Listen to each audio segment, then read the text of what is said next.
Começa agora o Meia Pantufa.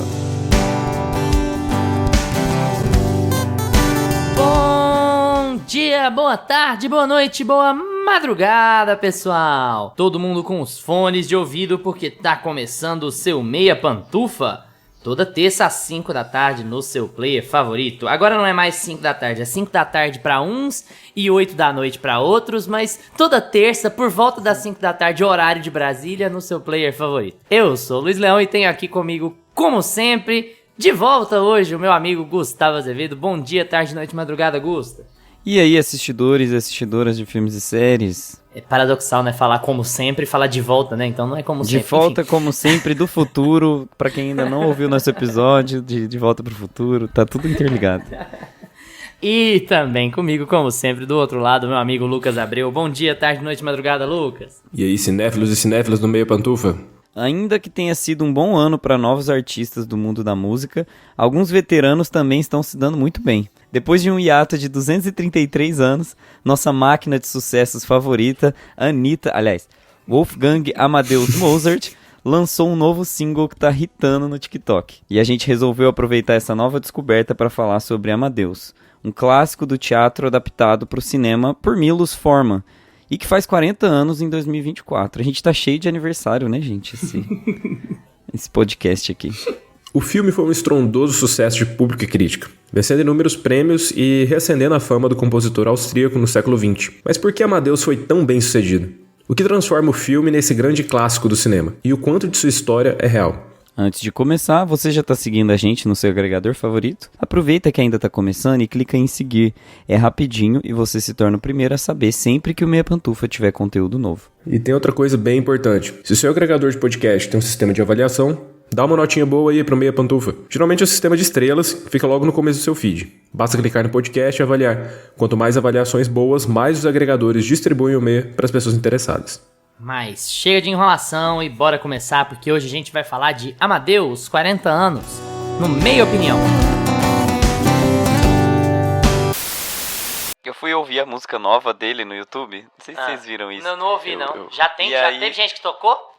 Já teve gente que tocou, se escreve lá Mozart New Song, e aí tem um cara lá que tocou naqueles pianinhos assim clássicos austríacos, assim, vermelho com dourado, sabe?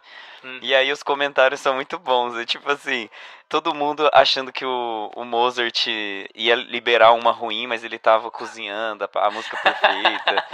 É isso. O Mozart liberou a música antes de GTA 6, sabe? Tipo, nossa. É muito bom.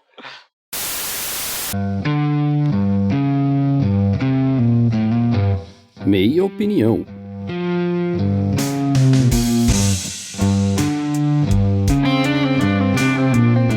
Gente, pra vocês não acharem que a gente bateu a cabeça, os três simultaneamente, e ficou doido, vou fazer um momento explicando a piada aqui, tá, gente? Pra quem não tá acompanhando as notícias, descobriram uma peça do Mozart de quando ele tinha provavelmente 12 ou 13 anos, alguma coisa assim, que tava desaparecida há 200 anos, né? Há mais de 200 anos. Eles descobriram essa peça nova e ela foi descoberta, tipo, agora, né? Nós estamos gravando no comecinho de novembro, ela foi descoberta no final de setembro de 2024, alguma coisa assim. E aí virou uma piada na internet, né? Essa coisa que vocês ouviram aí nesse cortezinho do Gustavo, a galera falando, nossa, o Mozart, achei que ia vir uma ruim, mas ele tava cozinhando, maravilhoso. Então, veio a calhar. Não é que veio a calhar, é estratégia de marketing. Ele é a Beyoncé da música clássica, né?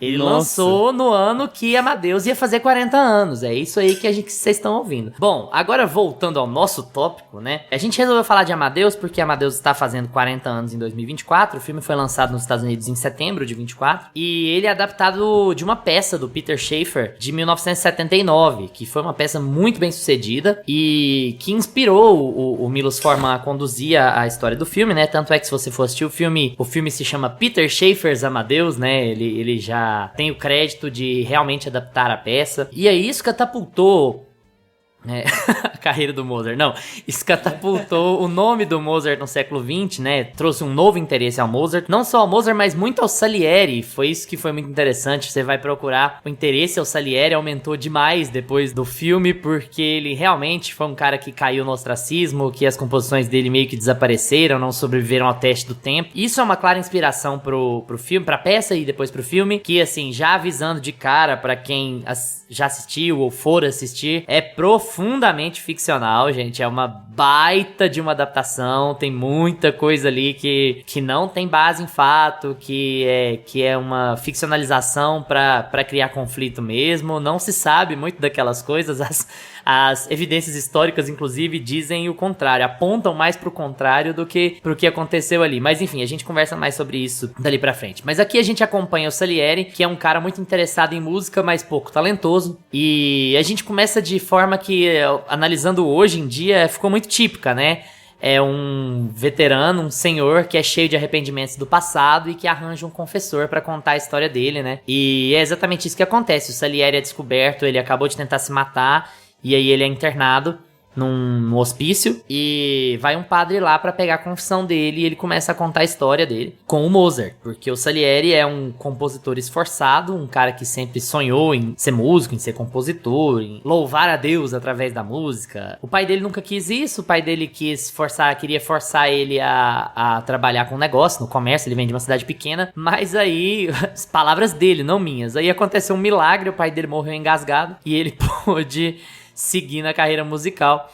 Já dava pra ver um pouquinho da verve, né, do caráter do Salieri em como ele interpretava essas coisas. E ele conseguiu galgar muitos degraus ali e se tornar o compositor oficial do Império Austríaco, mas sempre ouvindo falar do Mozart. O Mozart era um talento, um prodígio, compôs a primeira peça aos 4 anos de idade, não sei o quê. E aí ele descobre que o Mozart era o exato oposto dele. O Mozart era um farreiro, era um mulherengo, gostava de pinga, de piada e de não sei o quê, não tava nem aí pra decoro, não tava nem aí pra regra, pra aristocracia e o que, não sei o que mais. E aí ele ficou muito puto, porque como é que esse moleque tem tudo? Ele tem a diversão, ele tem a farra, ele tem a bebedeira, e ele tem o talento e eu não tenho nada. E eu me esforço, eu me dedico, eu me mato e não tenho nada. Ele era o Romário da música. A gente vai ver vários paralelos aqui, amigo. Eu nem pensei no Romário, mas sabe o que eu pensei, né? Na Rhaenyra e na Alicent. É muito paralelo que se faz da Rhaenyra e da Alicent ali, especialmente na primeira temporada de Game of Thrones, de House of the Dragon, né? Porque é a mulher que é devota ao dever e à castidade, não sei o quê, e é infeliz, ao mesmo tempo que a outra gosta de farra, gosta de putaria, e ela é feliz, e ela tem mais destino, mais méritos do que a outra, no fim das contas, né?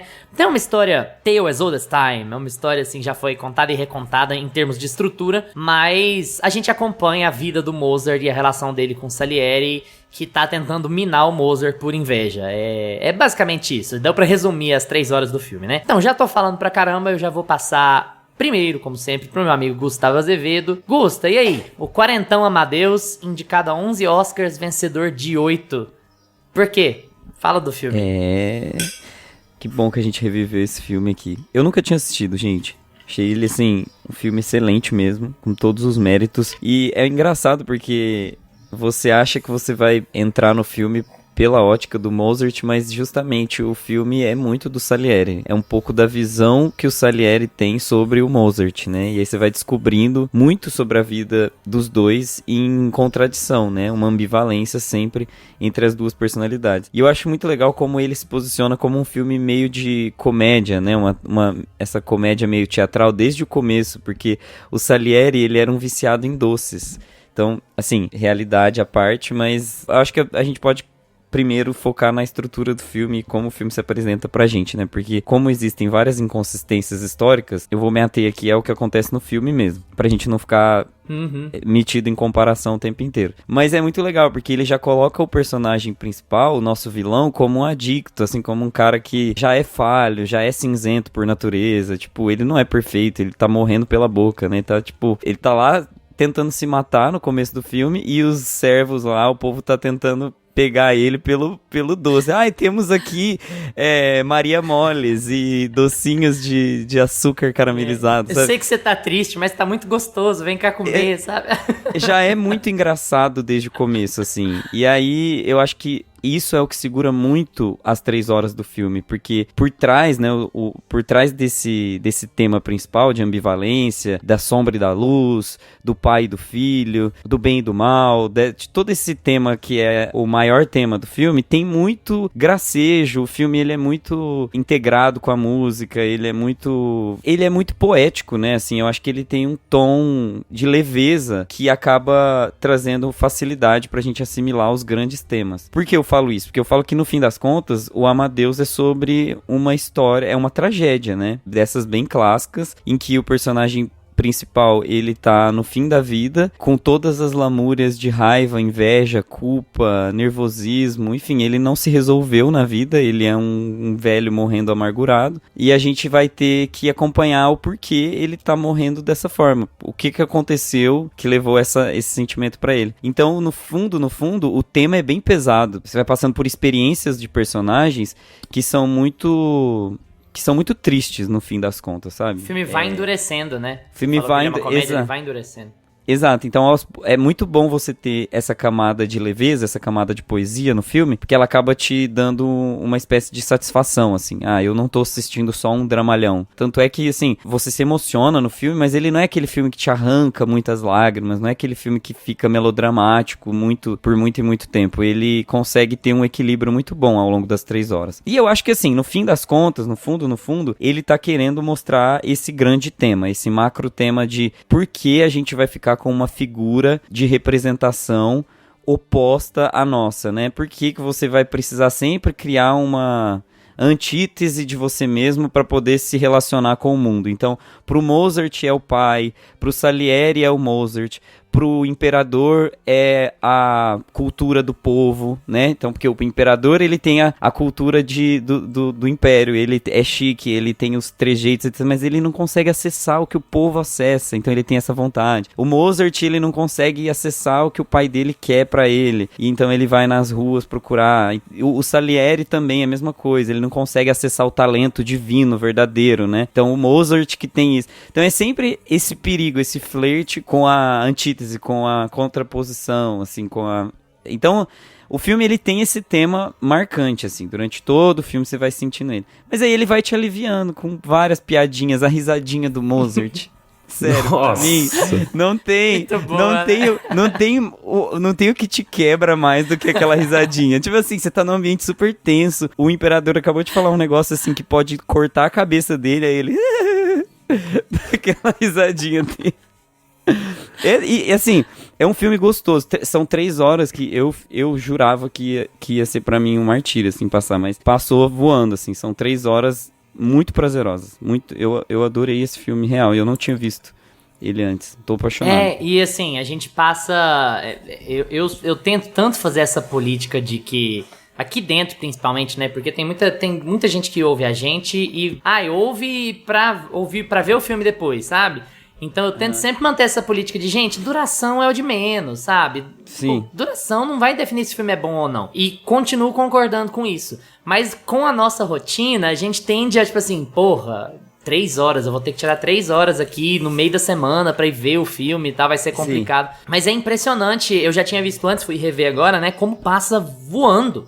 Passa voando, assim, cara, é impressionante. Não posso falar pelo Lucas aqui, mas você não sente peso Porque como o filme é muito leve, boa parte dele é muito leve, você não sente o peso da duração. Parece tão fluido, parece tanto que tudo é tão importante ali, sabe? Eu sinto bastante isso, assim. Lucas, e aí? O que você acha de Amadeus? Você viu pela primeira vez agora pro episódio? Você reviu? Fala um pouquinho sobre o filme. Eu revi, mas eu vou considerar que foi a primeira vez, porque eu assisti esse filme, eu era... Fazia muito tempo. Eu era criança, cara, eu tava... Não, a professora passou na escola esse filme pra gente. Nossa, ela trouxe a TV de tubo com o...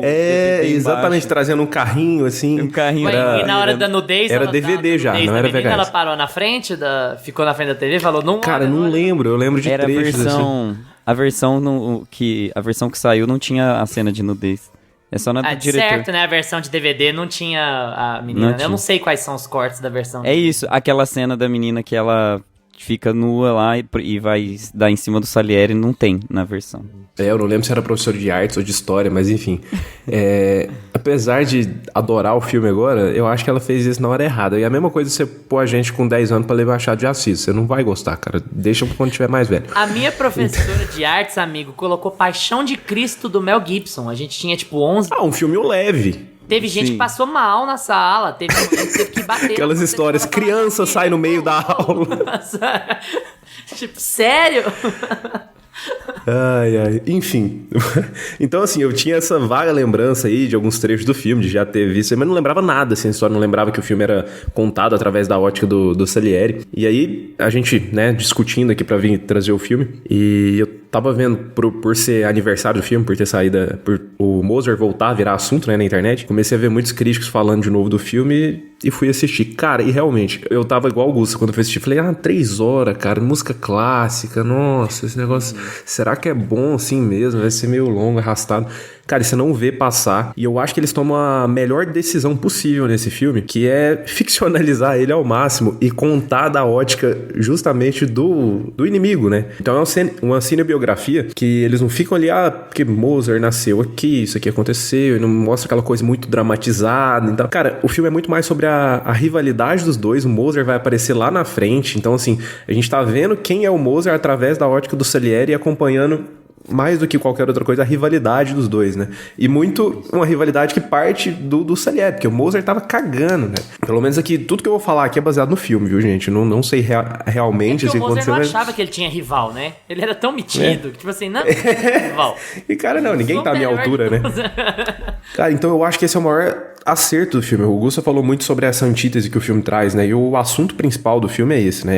É esse contraste ali e essa necessidade de sempre tentar alcançar aquilo que você quer, aonde você quer chegar, mas ter aquela antítese que te impede de chegar lá. E às vezes nem é aquilo que tá te impedindo, mas você busca um culpado pra justificar o porquê de você não conseguir alcançar o sucesso, seu objetivo e tudo mais. E o Salieri é muito assim, cara. E eu gosto muito de como eles trabalham o Salieri nesse filme, porque o Mozart, assim, ele tá ali, ele tá se divertindo, ele é o melhor e pronto, e ele não tá nem aí com nada, ele quer aproveitar a vida, bom vivant e tal. E o Salieri é aquele cara que tem hora que você fica do lado dele, tem hora que você acha que ele é um escroto do caralho, porque você vê que ele é um cara que tá se esforçando, que teve que ralar pra chegar onde ele chegou, e que leva as coisas a sério, que estuda e tal, mas ao mesmo tempo ele cria uma inveja tão grande assim pelo Mozart, que ele começa a querer puxar o tapete dele, ele começa a arquitetar aquelas coisas de vilão de novela, né, de fazer uma armação aqui, e aí você vai vendo até onde ele... o que ele é capaz de fazer. E assim, o filme é de 84, né, veio muito antes, mas que ele me lembra muitas coisinhas ali de rivais, né, É uma história muito shakespeariana, né, amigo? É o que eu tô falando, assim, a gente vai ver várias vezes. A gente vai ter várias histórias, assim. Né? Uhum. Mas, assim, dos filmes recentes que eu vi, me veio muita lembrança assistindo ele, Rivais. Mas eu acho que a temática principal do filme é o que sustenta a história. Essa rivalidade dos dois, como isso é abordado, e é o que faz a gente não sentir tanta duração, assim. Porque eu acho que o Milos Forman, que é o diretor do filme, ele tem umas decisões aqui muito acertadas desde quem tá contando a história, né, que é o Salieri, até como ele vai introduzir o Mozart nessa história. Então o Mozart é um personagem que ele fica sendo mencionado pra gente várias vezes, mas sem mostrar o rosto dele, mostra ele só criança ali de costas. Quando a gente conhece o Mozart, a gente já sabe todo o background ali da vida dele, a gente já sabe tudo que a gente precisa saber do personagem, e ele aparece de um jeito, assim, de uma cena muito boa, assim, muito divertida. E o humor sustenta muito esse filme, cara. E é muito bom como ele consegue incorporar isso num filme que tinha tudo pra ser chato, sabe? Porque é aquele tipo de filme que a gente já vai... Todo mundo... O Gusto falou muito isso e eu também senti isso. A aquele filme, o filme vai morta, né? Sabe? A cinebiografia você acha que vai ser uma coisa morna, arrastada, sobre música clássica, uma coisa que não é do nosso tempo, assim, que ninguém acompanha muito, estilo musical, vai ser uma coisa morosa, mas não, cara. E assim, como eles abordam a música dentro do filme e as músicas do Mozart, tem uma cena, cara, que eu gosto muito, que o Salieri, velho, tá lá contando a história, e aí ele fala, não, que eu fui o Salieri, né, foi famoso, você conhece essa música? Aí o cara, não. Você conhece essa? Não. Aí ele canta uma outra, ele diz, essa eu conheço. E era a do Mozart, o cara só conhece a que era do Mozart, não conhece nenhuma dele. Mas ele assim, pediu também, né? Foi, né? Isso daí já mostra, assim, a raiva ali enrustida dentro dele. É a Assim, cara do caralho, velho, até hoje. novinho, falar assim, cara, boa, mano, canta ela inteira. Eu adoro essa cena, cara. Cara, eu adorei esse filme também. Também não senti tanto, assim, a duração. E eu gosto como eles vão evoluindo o arco desses personagens, né? Porque o tema central é essa rivalidade, essa antítese que a gente tem aí, principalmente do Salieri e do Mozart, tentando o Mozart os problemas com o pai dele e vendo até onde ele consegue enfrentar isso pra chegar onde ele quer chegar. O Mozart, na verdade, ele é um personagem bem solto, assim, né? Ele não tem muitos objetivos claros, assim. Ele quer viver e curtir, fazer o que ele sabe fazer de melhor. E o Salieri tá ali, né, sempre por trás tentando superar o Mozart. E eu gosto de como o filme vai elevando isso cada vez mais, vai elevando essa rivalidade, escalonando e vão criando situações onde eles vão ter um certo embate, né, digamos assim. E como a amizade, né, pro Mozart era uma amizade, né?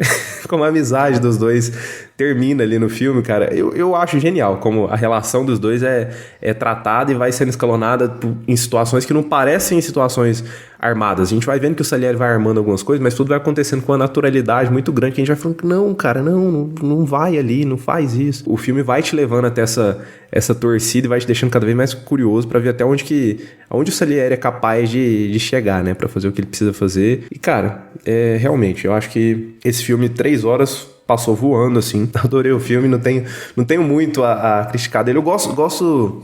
Não tem muitos aspectos técnicos aqui que me chamam muita atenção. Mas eu gosto muito das decisões do ponto de vista da história e de como tanto a música, quanto o humor, quanto o drama e os arcos dos personagens são tratados, assim, ao redor pra te contar tudo que eles querem contar. Aí eu só vou discordar de você em uma coisa, porque, assim... Cara, que filme bonito. Nossa, que design de produção espetacular. Que maquiagem espetacular. Cara, que... Eu adorei a fotografia também. Eu acho muito...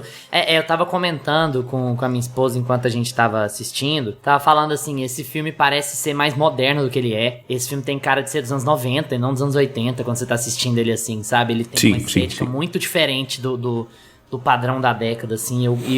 Nossa, eu sabia... Eu tinha uma lembrança... Faz muito tempo que eu vi também, sabe? Eu tinha uma lembrança de ter gostado muito do filme. E eu devia ter meus 16, 17 anos quando eu vi. Mas era uma lembrança muito vaga, porque o filme é muito grande, né? E aí eu fui reassistir e falei assim... Cara, nossa, realmente, o filme é tão bom. O filme é tão envolvente. Porque a gente chega em determinado ponto que a gente acha que a gente vai cansar desse tipo de história, assim, né? Beleza, o vilão invejoso, tem raiva do jovem prodígio, que é rebelde, não sei o que. É o tipo de história, como a gente falou, a gente já viu 1 milhão de vezes, a gente vai ver um outro 1 milhão de vezes por aí. Só que o filme é tão leve, não é que o tema não fique pesado, ele realmente fica, mas ele é tão leve de acompanhar, tão leve de assistir, assim, e de se envolver na história. Teve um outro filme que me lembrou um pouco ele, foi o New York, New York, porque... a gente tá falando de 2 filmes que estão fazendo homenagem a uma outra forma de arte, sabe? De expressão da arte, que é, no caso aqui, a ópera, lá o musical. O musical é meio a ópera contemporânea, né? Também, vamos combinar. Então, assim, eu achei os 2 filmes parecidos no sentido de, olha, quanto tempo a gente vai gastar pra mostrar as peças, pra fazer essa homenagem à ópera, ou no caso ao musical e tal. E eu acho que o Milos até conduz um pouco melhor do que o Scorsese, pra falar a verdade, porque o Scorsese, eu acho que ele tem um apreço tão grande pelas peças do New York, New York, que ele põe elas quase inteiras.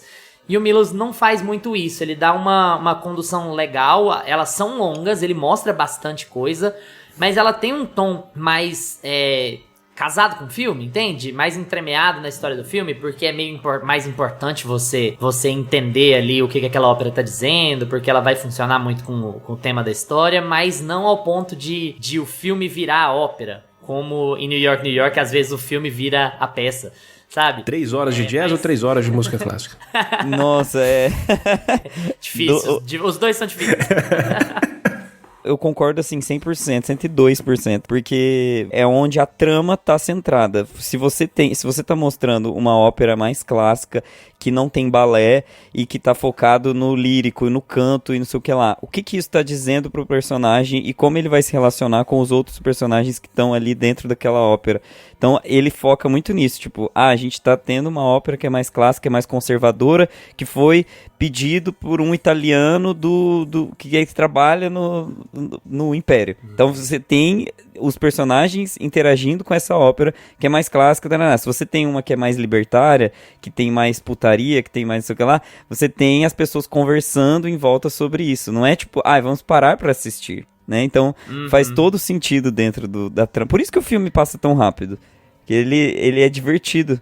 E que é também muito diferente do que o Bradley Cooper fez, né? Porque da ego trip do Bradley Cooper, porque no Maestro. Eu acho que a extrema ficcionalização da história faz com que você aceite o caráter meio caricato de que, beleza, o Mozart é um gênio em todo tipo de cenário, ele é um gênio inalcançável e o Salieri é medíocre.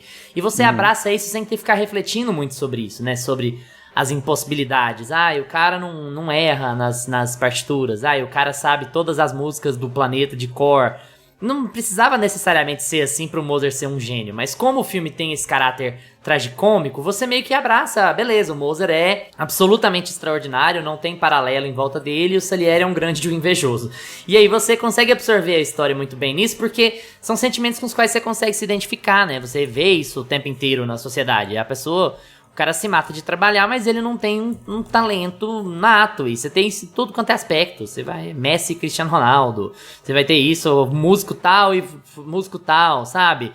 Que a pessoa é muito esforçada e consegue ir muito longe porque é muito esforçada, mas e a outra se esforça muito pouco e faz pra caramba. E é um gênio da música. E é um gênio, porque tem talento natural pra aquilo. Sim. Mas assim, é muito mas mesmo assim você se envolve muito bem na história e o Salieri do filme é um grande filho da puta. Mais ou menos ali, se você for fazer leituras sobre a história real, é mais ou menos assim, o Mozart tinha uma crica com o Salieri mesmo, mas mais por posição, sabe? O Mozart tinha suspeitas de que o Salieri e sua trupe estavam, por serem italianos, né, eles tinham problemas com os músicos austríacos e tal, e o Mozart e o pai, eles tinham uma ideia de que a corte austríaca tinha que ter mais músicos austríacos, a corte austríaca estava dominada por músicos italianos, e aí, esse tipo de coisa, assim, né? Nossa, é uma discussão que tá tão dentro da nossa realidade, né? Então, Tipo assim...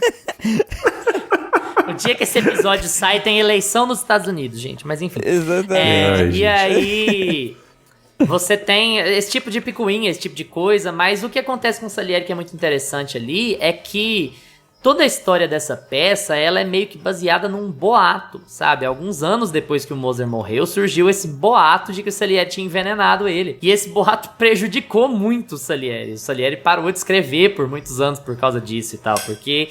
é uma coisa não comprovada. Mas assim, eu tô trazendo um pouco disso porque é legal, assim, a gente analisar. Porque o Peter Shaffer e o Milos Forman fazem escolhas, são boas escolhas em termos narrativos, mas que também não são tão críveis assim, né? O Salieri e o Mozart já trocaram várias amenidades, já escreveram peças juntos. E o Salieri realmente ia em várias das peças do Mozart. Ele já elogiou publicamente o Mozart várias vezes. Então, mas é legal ele escolher esse tipo de história pra adaptar desse jeito, porque a gente engaja mais, né? E tem uma coisa meio Rei Leão também, né? Mas mas eu queria só apontar, assim como o Lucas falou de técnica, como o Milos Forman... Cara, é muito admirável o trabalho que ele faz. Aqui, eu sou um grande fã de Estranho no Ninho. Tem gente que não gosta muito de Estranho no Ninho. Eu adoro o filme. E já era um excelente... Também já era um enorme vencedor de Oscar, né? Já era um excelente sinal de como ele era um grande adaptador. O Milos Forman adapta muito bem as histórias que ele tá contando, assim. Ele consegue fazer você investir naquilo sem abrir mão de ficar... Ele não fica contando todos os detalhes, tudo que você precisa, sabe? Ele não abusa muito do melodrama. Por exemplo, ele nem foca muito no Mozart na morte deles. Spoiler, gente, o Mozart morreu, tá? Em 1791.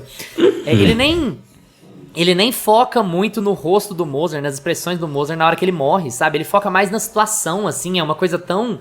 casual, eu achei tão legal o jeito que ele conduziu aquilo, porque, beleza, ele deu ao Mozart a oportunidade de ver o filho de novo, e foi bonitinho assim, mas foi tão canto de tela, vocês repararam?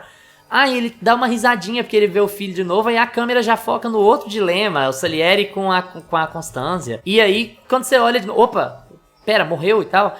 Eu acho muito legal como ele trata isso com essa naturalidade, né? Você tá percebendo que a coisa tá caminhando pra aquilo, mas você não foca no dramalhão. Apesar de o Salieri ter uma característica de vilão de novela, você não foca muito no dramalhão. E ele é o protagonista, né? Eu acho que a história tá sendo contada pelo ponto de vista dele, então faz sentido que ele tenha aquela sensação de incompletude, especialmente ali na obra do Moser, né? Porque ele tá tentando dar o golpe final e nem isso ele conseguiu. Até isso Deus tirou dele.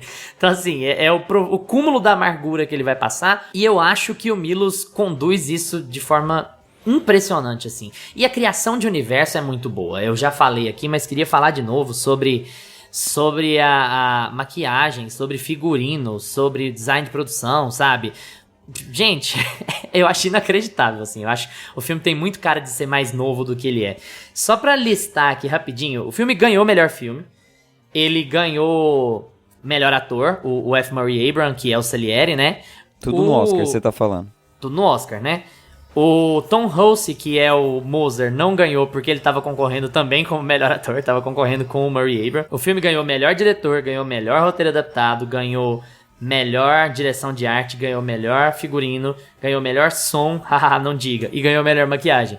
E foi indicado também a edição, foi indicado a fotografia e foi indicado o Tom Hulce como Moser. Não que o Oscar seja a métrica das métricas, mas caralho, né? Muito foda, assim, como o filme foi bem de premiação. E eu acho que Não, demais. É um sinal muito interessante de como o filme é bem produzido e de como valeu uma versão do diretor que ficou tão famosa quanto a outra, né? Que 20 minutinhos de diferença também, eu acho que já dá bastante diferença. Eu acho o filme muito bem produzido também, assim, ó. Questão que a maquiagem, o figurino, isso grita, assim, no filme, tá? Você fala de um ser muito inovador, né? Tipo, em cada detalhe.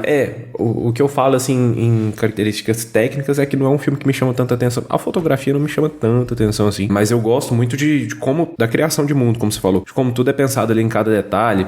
Desde a roupa, a maquiagem, como eles vão introduzir a música, como a música é abordada ali no filme. O som do filme é ótimo, cara. As cenas que eles estão conduzindo ali, que eles estão como maestro, conduzindo a orquestra, cara, é uma coisa, assim, que você quer ver. Você imaginava que você não ia querer ver aquela cena, mas quando você vê, você tá embarcado naquilo. É muito legal também quando eles estão compondo, né? Tipo assim, como eles põem a orquestra, como o Milos põe a orquestra pra tocar dentro da cabeça deles. Tanto do Salieri quanto do Moser, né? No Requiem, que eles estão compondo juntos, né? Compondo juntos. O Moser tá fazendo tudo e o outro tá escrevendo. Mas a peça que eles estão compondo juntos, o Moser tá fazendo e você tá ouvindo. É muito foda, assim, o trabalho de edição. Isso é muito bom. Gusta, esse filme tem uma questão muito interessante, que é assim, é o que a gente falou sobre o tema, música clássica, e a gente tem que considerar também a leitura de época nos cinemas. Ele tem cara de filme de Oscar, o que justifica a enorme premiação que ele tem, mas um pouco menos de cara de sucesso de público, né? Mas ele é os dois. Ele é um filme muito bem sucedido em público e crítica. E assim, eu acho que em crítica é meio óbvio, mas por que você acha que esse filme é tão bem sucedido também em público? Por que você acha que as pessoas... Lembrando, 1984. Por que as pessoas foram até o cinema pra assistir esse filme, assim? Eu acho que, em primeiro lugar, pela curiosidade de saber da história de um cara que é, tipo, um marco, assim, né? Eu acho que tem muitas essas grandes figuras, esses grandes nomes que... Moser é um marco da música clássica? Se não for... Eu posso entregar meu... Quem será, né? Posso entregar meu crachá aqui e vou, sei lá, ver na floresta. Mas assim, eu acho que são grandes personalidades que atraem muita atenção das pessoas pra conhecer, né? Eu acho que isso é o primeiro fato. E aí, em segundo lugar, eu acho que a história é muito bem contada. Eu acho que boa parte também vem do boca a boca, porque as pessoas entendem que aquela é uma história muito bem contada e vão repassando umas pras outras. Então eu acho que o sucesso vem muito disso, sabe? É uma personalidade muito bem consolidada na mentalidade de todo mundo, mas um filme muito bem estruturado. Então eu acho que, obviamente, tem lobby a gente tem o marketing também dos estúdios e tudo mais, mas eu acho que se fosse pra falar um tema específico que garante o sucesso dele, eu acho que é a história bem contada, capta tão bem um espectador quanto uma história muito bem contada, sabe? Emociona. E essa cara de novelão também é muito... A gente ama isso, sabe? Quando a gente vê essa coisa meio e o melhor amigo que quer pegar a mulher do amigo, sabe? Tipo, cara, isso dentro do filme se torna uma coisa tão chocante que você quer saber tanto o desenvolvimento daquilo e aquela tensão e ele comprando ela com um docinho. Assim, é tão ridículo, sabe, do Salieri, que você vai ficando assim, cara, é isso que eu queria ver, sabe? Uma briga de gigantes, só que íntima, né? É uma coisa que ela não é pública, ela não é política, ela não é... Eles estão, principalmente o Salieri, tá tentando puxar o tapete do melhor amigo dele ali, né? Que pra corte, a referência que ele tem, que o Mozart tem dentro da corte é o Salieri. Por isso que cria-se essa antítese tão grande e o filme fica tão gostoso de assistir. Acho que tem um pouco a ver com isso, sabe? O Salieri fazendo um agente duplo, né? Tão cara de pau, tipo assim, ferrando o cara, falando que o cara não é confiável em volta de meninas e depois... Não, amigão, vamos lá, eu vou falar com o imperador sim, não, a gente faz... É isso, é muito novela, é gostoso de acompanhar, porque aí você fica com aquela coisa assim, não acredita nele, sai daí, sai daí. Conversando com a tela, né? Conversa com a sua mulher, a sua esposa, ela vai te dar soluções muito melhores, ela só quer uma casinha gostosa pra viver, sabe, e um filho. Então, assim... Eu acho que até o Milos até abusa um pouco do bom mocismo do Mozart por causa disso, né? Porque ele dá a entender que o Mozart é muito mulherengo até casar, né?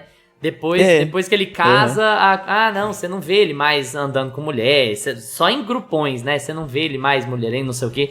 Então eu acho que o filme acaba levando muito pro lado da novela mesmo, né? De o cara aqui não faz nada de errado. Ele só gosta de farra, mas ele não faz nada de errado, ele é um gênio torturado. E o outro não é gênio, né? É torturado, mas não é gênio. Sim. Então o filme acaba puxando mais pra um outro lado, né? Até porque eu acho que pesou um pouco a história real da Constanza, porque o Mozart era apaixonado na irmã mais velha dela, só que não rolou, não deu certo, o destino acabou separando eles, ela casou com outra pessoa. Aí ele fixou na Constanza e a Constanza... Sim, ela foi morar com ele, gente. Antes, 1700 e tanto. Antes de casar, ela foi morar com ele. A família dela falava de chamar a polícia pra ir tirar ela da casa do Mozart.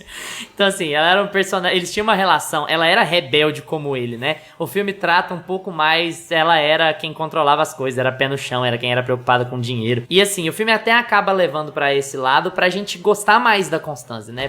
Porque ela é a sensata que tá tentando... resolver a vida do Mozart, né? Tentando resolver os gastos excessivos dele, a bebedeira e tal.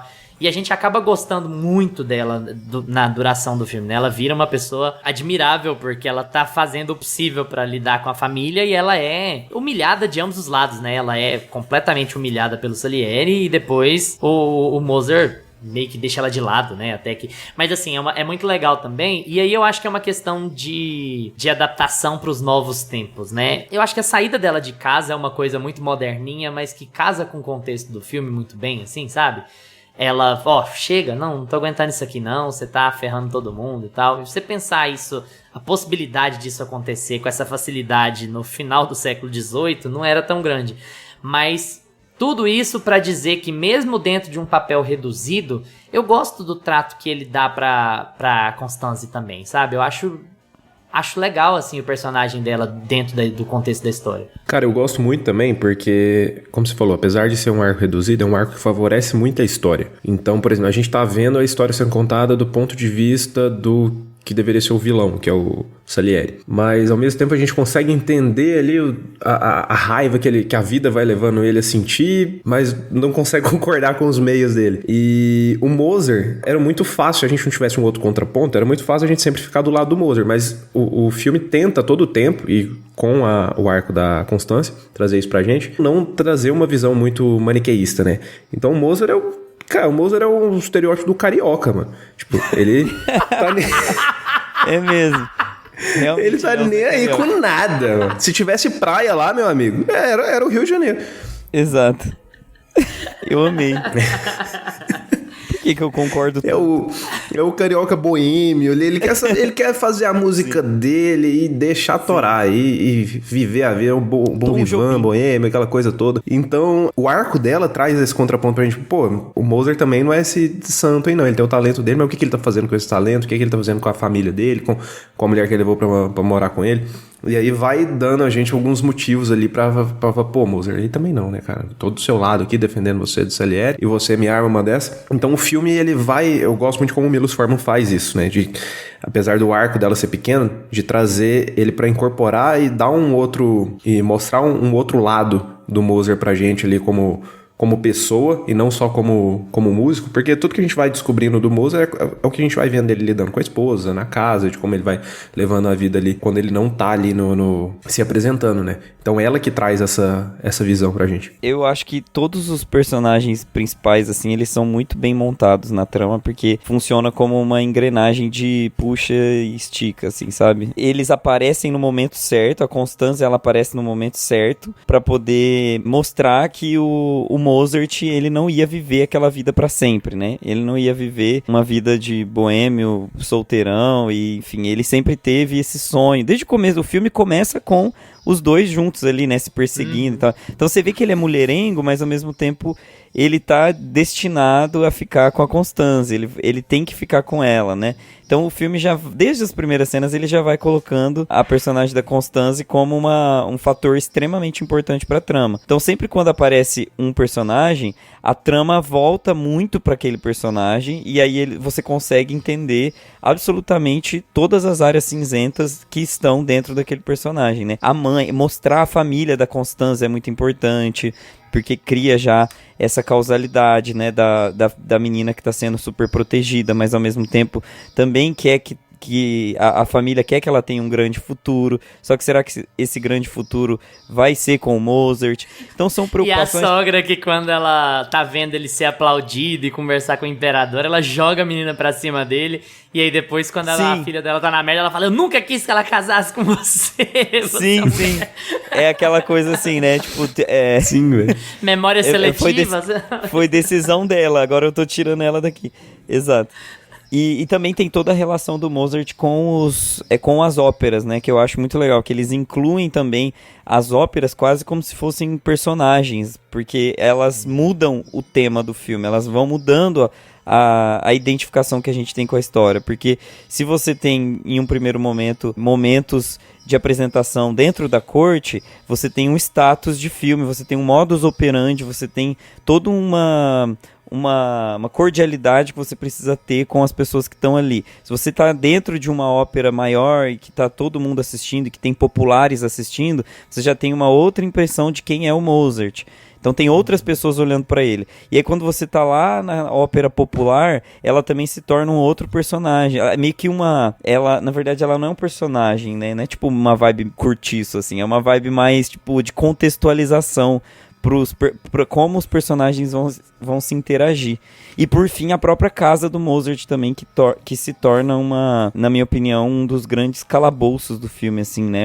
É o caixão do Mozart, assim, ele dentro da casa dele, tendo que lidar com os problemas que estão dentro da cabeça dele, a morte do pai, essa coisa de enxergar o pai como Deus, né? Tem toda uma análise também psicanalítica dentro do filme, que é muito bizarra, assim, do pai morrer, mas atormentar ainda a vida dele e os desejos dele, e ele ainda não conseguir. A relação que ele tem com o pai parece a relação do Salieri com Deus, né? Exato, Sim, também, um espelho, porque ela é inalcançável, né, ela destrói, ela é destrutiva, ela tem culpa. Então, assim, todos os elementos do filme vão alimentando os personagens com muita riqueza de detalhes, e eu gosto tanto da personagem da Constância, eu acho ela extremamente bem-vinda para criar esse contraponto na vida do Mozart, mas eu acho, assim, que o F. Murray Abraham é o cara, show, sabe? Show. Ele entrega todo por mais que a gente tenha um Mozart ali, né, feito pelo Tom Hughes, muito bom, muito carismático e tudo mais, ele não funcionaria sozinho, porque ele ficaria muito pastelão, ele ficaria muito fanfarrão se não tivesse esse contraponto, sabe, do Salieri. Eu acho que o personagem do Salieri é um dos melhores personagens já construídos, assim, no cinema. É muito bem feito. É um texto muito bem amarradinho. Tem todos os processos dele, né? Tem o passado, o futuro, os flashbacks, os flash forwards. Tirando a atuação, né? O poder de atuação mesmo do Murray Abraham, que é uma coisa assim... Não, e eu fui ver depois, quando você vai ver que tudo que ele já fez, você fica passado, né? Porque... Ele tá assim, desde o submundo do cinema, fazendo filme, fazendo participação especial. O F. Murray Abrams tá em Scarface. Ele é um vilão que não abre a boca em Scarface, lembra? Ele tá em Scarface, ele tá no Grande Hotel Budapeste, né? Mais recente aí. Só esse negócio da Constance, Gusta, que assim, ninguém aqui tá falando que é a personagem feminina das personagens femininas. É um arquétipo, né, cara? Sim. Beleza, ok. É um arquétipo, mas é um arquétipo bem-vindo, não é? Eu acho que se você for considerar que o filme tá tentando manter algum realismo, né? Toda a cinebiografia tá tentando manter algum tipo de realismo. Eu acho que a agência dela é bem-vinda, porque não... Eu acho que esse tamanho de agência não seria tão possível naquela época. Então a agência que o filme dá a ela é legal, sabe? Tudo dentro do que a época permite também, né? Uhum. Então, assim, nesse quesito, sim. Mas é um arquétipo de esposa de gênio torturado. Mas sobre o que o Lucas falou sobre o boêmio, sobre o carioca, eu também acho muito legal como o filme trata ele como um boêmio, mais ou menos, um boêmio até a página 2. Porque ele é um boêmio, só que ele é um boêmio muito arrogante. Então, assim, ele quer fama e sucesso e altas cortes, e ele quer pupilos pra educar. Não pelo dinheiro, porque o dinheiro ele vem e gasta, ele pega o empréstimo, ele bebe, não sei o quê, mas ele quer porque ele consegue manter o status dele de músico adorado pelas pessoas e pela corte, e o gênio, não sei o quê, somente se ele se vincular à aristocracia, né? E essa história do conceito do boêmio que precisa se vincular à aristocracia, mas é vulgar, que gosta, mas não gosta, é muito legal pra dar camadas ao personagem do Moser, porque o que ele dá a impressão de gostar mesmo é do vaudeville, né? É da farra dos mais pobres, é da comédiona, ele vai dar risada, ele leva o filho, todo mundo se diverte e tal. Mas ele também gosta demais dos aplausos e da honra, e isso vai vir com a aristocracia, né? A recomendação do imperador é que vai fazer ele ficar famoso, a recomendação do fulano, ele precisa de gente que ele considere inferior a ele, musicalmente, pra poder dar a ele o que ele acha que ele merece, que é as palmas, né? E enfim, a fama e a fortuna e tudo mais. Então ele é um boêmio, ok, ele realmente é um boêmio, mas ele também é muito vinculado a essa noção aristocrata, né, da necessidade da fama, de ser reconhecido como um grande gênio e tal. Tanto é que é muito triste você ver ele ser jogado numa vala comum, né, quando o filme acaba, e ter 4, 5 pessoas lá. Também não é uma coisa tão real, assim, dias depois da morte dele, ele já tinha biógrafo em cima dele, sabe, ele era muito reconhecido quando ele foi morto, mas pra termos de extrema ficcionalização, é ainda mais triste, porque você tem aquela sensação de gênio desperdiçado, né? E você tem a sensação de que o Requiem era a grande obra dele, que nunca vai ser encerrada, porque ela é um tapa na cara tanto dele quanto do Salieri, né? Ela é frustrante duplamente, o fato de ela não ter sido finalizada. E aí você tem essa dualidade nele, que eu acho que é muito importante, considerando que ele é praticamente ele não é um personagem secundário, mas ele também não é o personagem principal dessa história, né? Então, assim, são muitas camadas pra serem colocadas nesse cara, e são todas camadas que ajudam muito a compor o Salieri, e a irritação do Salieri com aquele cara, porque ele morreu na merda, ele foi enterrado na sarjeta, porque a coisa da vala comum também, ela me deixou muito curioso e eu fui ler sobre ela. O conceito de vala comum da Áustria daquela época não é bem o que está sendo retratado ali no filme. Essas pessoas tinham valas individuais numa área comum de enterro. Então, assim, não foi tão difícil, por exemplo, achar a ossada do Mozart. O crânio dele tá lá no museu de Mozart, lá em Salzburgo e tal, porque era uma vala individual numa área comum. Eles chamam de vala comum porque é diferente da vala da aristocracia, porque as valas da aristocracia, elas não podem ser desenterradas, não pode mexer. Elas estão intocadas, então é uma área mais afrescalhada. Então ele foi enterrado em vala de pessoas comuns. Depois de 10 anos existia autorização pra cavar, pra retirar a ossada, pra fazer o que quisesse. Mas isso não é tão interessante pro filme, né? Não fica tão legal. Então joga ele lá com um monte de outros corpos mesmo. Vamos fazer o cúmulo do esquecimento, porque ele desperdiçou a vida dele com a boemia, desperdiçou a genialidade dele com a boemia, pra dar um pouco mais essa sensação, assim, mais novelão mesmo, de tristeza absoluta, né? E que vem também com reconhecimento só posterior, né? Que o Salieri, ao fim do filme, conversando, fala sobre como ele tá vivo e foi esquecido, e o Mozart tá morto há, sei lá, 30 anos, 40 anos, e todo mundo sabe quem ele é, sabe? Como ele ganhou reconhecimento pós-mortem, né? Eu acho que um exemplo recente disso é o episódio de Van Gogh lá do Doctor Who, que todo mundo fala muito sobre ele, eu não sei se vocês conhecem, que o Doctor Who vai ao passado e traz o Van Gogh tá querendo parar de pintar, ele tá ferrado, não sei o quê, e aí com o presente o Doctor Who leva ele pra uma exposição dele no futuro, e aí ele chora, fica muito emocionado, não sei o quê, porque é aquela ideia do você leva uma vida de merda, e Olha você aqui, seu acaba na reconhecimento. sarjeta, mas daqui a 200 anos todo mundo vai adorar você. Espero que compense. Acho que o filme tem um pouco essa lógica. Esse episódio me vem muito à cabeça quando fala dessa história, né? Eu acho que não compensa, não. Acho que não... Eu acho que essa questão que você trouxe da boemia, eu acho que é uma parte, sim, da consequência lá da vala comum no final do filme, né? Mas eu acho que também tem muita questão, assim, de você ter que se livrar um pouco do mal, sabe? Eu acho que o filme traz muito o mal como a culpa, a inveja, a arrogância, como elementos e sentimentos que você precisa se desvincular para conseguir fazer uma verdadeira obra de arte que vai fazer sentido com a sua vida, sabe? Tipo, transformar aquele sentimento ruim em um sentimento mais positivo vai ser muito melhor para você, porque o mal ele é implacável, ele vai te deixar na morte mais mesquinha e mais cruel e mais na vala comum e mais, sabe, ridícula, e se você não morrer, você vai acabar num hospício batendo a mão na cabeça com gente que não sabe nem quem você é e não sabe nem da genialidade que você é. Então tem toda essa mística por trás da energia negativa que a inveja, a culpa, a raiva, a vingança, né? Essa coisa do dinheiro, a morte sempre traz uma bolsinha cheia de dinheiro na mão, fantasiada do pai dele, que é a pior parte que ele tem dentro dele. Então, assim, tem todo um contexto. Eu acho que a boemia, ela vem como um verniz que o Mozart tinha de defesa para se livrar daquele mal todo que chegava até ele. Então ele tentava exorcizar por meio do álcool, mas não adiantava nada, só piorava. Porque ele, nossa, os apuros que ele passa é tudo bêbado, né? Nossa, que raiva que dá. E ele tomava muito remédio também, então... Mas tem um pouco de cristandade no simbolismo também, né? Sim, o cara total. sofre em vida, morre fudido, largado pra entrar pra história. Ele nunca vai ser esquecido, a genialidade dele nunca vai ser esquecida. Ele morreu, mas passa bem, sabe? Sim, sim.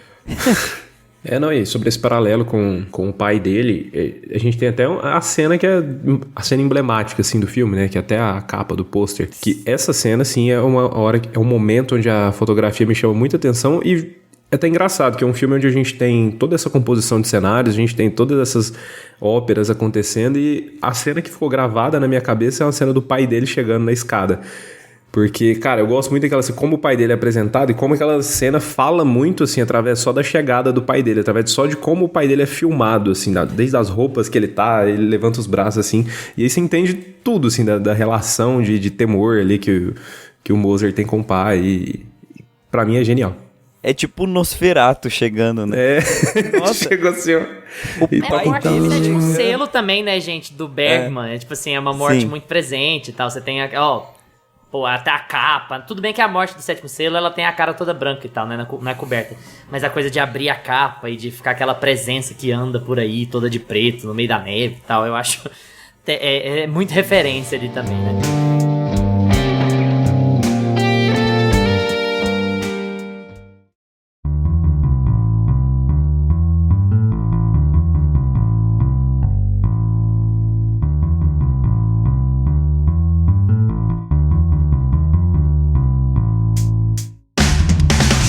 E agora é com vocês. Já assistiram Amadeus?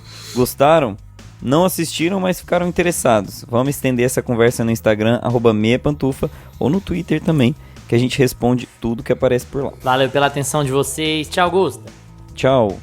Tchau, Lucas. Tchau, galera. Lembre-se de seguir a gente no seu agregador de podcast preferido, seja ele Spotify, Apple for Podcasts, Deezer, Amazon Music. E a gente tá também no YouTube, então se essa é a sua plataforma favorita, dá uma passadinha lá, porque todos os episódios estão disponíveis em áudio. Terça que vem a gente tá de volta com mais Meia Pantufa pra vocês.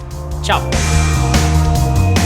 Este podcast conta com locuções de Carla Leão e Lucas Meleiro e edição de Luiz Leão.